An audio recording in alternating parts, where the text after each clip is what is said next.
everyone.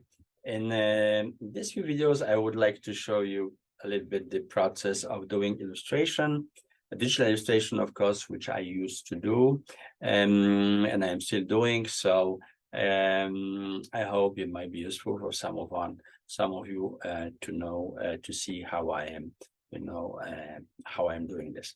So here we go.